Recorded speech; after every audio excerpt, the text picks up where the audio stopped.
Congress party के अध्यक्ष पद का चुनाव पूरे देश में बहुत ही डेमोक्रेटिक तरीके से संपन्न हुआ। आज नतीजे आए और कांग्रेस पार्टी के एक बहुत ही सीनियर और अनुभवी नेता श्री मल्लिकार्जुन खड़गे साहब लगभग 89% वोट लेकर के विजयी घोषित हुए हैं। मैं खड़गे जी को बधाई देने आया था और खड़गे जी के साथ साथ कांग्रेस के सभी नेताओं, सभी कार्यकर्ताओं और पीसीसी के सभी डेलीगेट्स जो वस्तुतः वोटर थे, उन सारे वोटर और मतदाताओं को मैं बहुत बहुत बधाई देना चाहूंगा कि कांग्रेस के अंदर एक बहुत सुंदर एक जनतांत्रिक प्रक्रिया की मिसाल हम लोगों ने पेश की है। और यह मिसाल अब बाकी पॉलिटिकल पार्टियों के सामने एक चुनौती बनकर के उभर करके आता है। उन पार्टियों को भी अगर डेमोक्रेटिक प्रोसेस का एक मिसाल पेश करना है तो उनको भी अपने अध्यक्ष का चुनाव कराना चाहिए। शशि थरूर ने आरोप लगाया कि चुनाव में गड़बड़ी हुई है। मुझे नहीं लगता, मैं स्वयं पंजाब में पीआरओ करके था, वहां पर मैंने चुनाव कराया है। बहुत ज्यादा ऐसी कोई गड़बड़ी वगैरह नहीं हुई है। कुछ लोगों ने अगर कुछ वोट आगे पीछे हो गए होंगे तो निश्चित तौर पर अथॉरिटी की जिम्मेदारी है कि उस पूरे प्रकरण की जांच करे। लेकिन शशि थरूर से मैं निवेदन करूंगा कि आपने एक बहुत अच्छी लड़ाई लड़ी और बहुत अच्छा चुनाव लड़े और आपने अब चुनाव हारने के बाद एक मतलब अंगूर खट्टे हैं मत करिए, अब इसको स्वीकार करिए। आपके परिवार के अंदर का चुनाव था, इसको सहर्ष बड़े दिल से स्वीकार करिए। अभी तो आने वाले दिनों में सीडब्ल्यूसी की मीटिंग होगी और सीडब्ल्यूसी की मीटिंग के बाद जो इनको एक चार्ज दिया जाता है, फिर चुनाव जीतने का जो एक सर्टिफिकेट दिया जाता है, वो सब प्रक्रिया होगी। उसके बाद बहुत जल्दी एआईसीसी का एक अधिवेशन होगा जिसमें एआईसीसी के जो सभी नए सदस्य चुने जाएंगे, वो सदस्य मिलकर के अध्यक्षीय भाषण सुनेंगे और अध्यक्ष आने वाले दिनों में पार्टी का आगे का कार्यक्रम क्या होगा उसके ऊपर अपना दिशा निर्देश देंगे और अपने सारे नीति निर्धारण के कार्यक्रम देंगे। कांग्रेस पार्टी मजबूत होगी? बिल्कुल होगी, बिल्कुल होगी।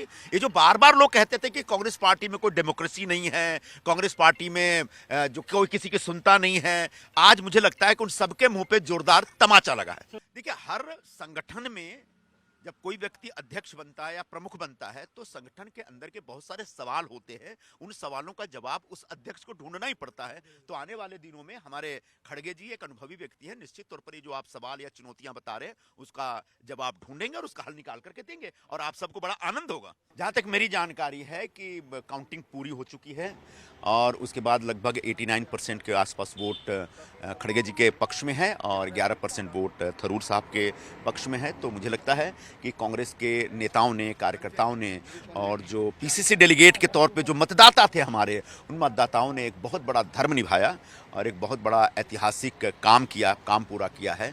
जो लोग कांग्रेस के अंदर कोई इंटरनल डेमोक्रेसी नहीं है, कोई जनतांत्रिक परंपराओं में हमारा विश्वास नहीं है, इस प्रकार के आरोप लगाते थे, उन सभी लोगों के मुंह पर एक जोरदार तमाचा पड़ा है और कांग्रेस पार्टी ने एक बहुत बड़ी मिसाल पेश की है तमाम पॉलिटिकल पार्टियों के समक्ष। और तमाम पॉलिटिकल पार्टियों को अब जाके अपने अध्यक्ष के चुनाव के लिए भी इस प्रकार की प्रक्रिया का पालन करना चाहिए अगर वो जनतंत्र में विश्वास करते हैं। तो जीत है, हारने वाले के लिए क्या कहेंगे आप? निश्चित तौर पर शशि थरूर ने एक अच्छे ढंग से प्रचार किया और अच्छे से लड़े, लेकिन अब जीत होती है, हार होती है और हारे हुए व्यक्ति को बड़ा दिल करके स्वीकार कर लेना चाहिए।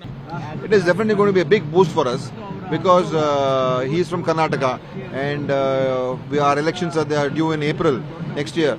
So this is also going to help us in the Karnataka campaign. And already Congress is doing very well in Karnataka. We are very strong right now, and we are looking at definitely that we can win the state back and removing the corrupt BJP government. But I think the elevation of Kharge Sahab as the Congress president will give a greater fillip to our workers, to the organization, and to the leadership, and for better coordination in the state also. It's a fantastic day for us because coming from Karnataka, for us it's a matter of great pride also. After Nijalinga Paji, Kharge Sahab is the next president of Congress from Karnataka. And also his vast experience, able leadership, mature leadership will really help in rejuvenating and re-strengthening the Congress party. And along with the guidance of course, Sonia ji and Rahul ji, I'm sure things are going to look much better for the party in the future.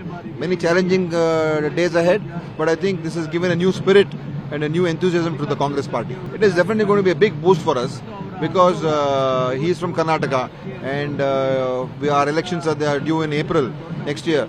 So this is also going to help us in the Karnataka campaign. And already Congress is doing very well in Karnataka. We are very strong right now, and we are looking at definitely that we can win the state back and removing the corrupt BJP government. But I think the elevation of Kharge Sahab as the Congress president will give a greater fillip to our workers, to the organization, and to the leadership, and for better coordination in the state also.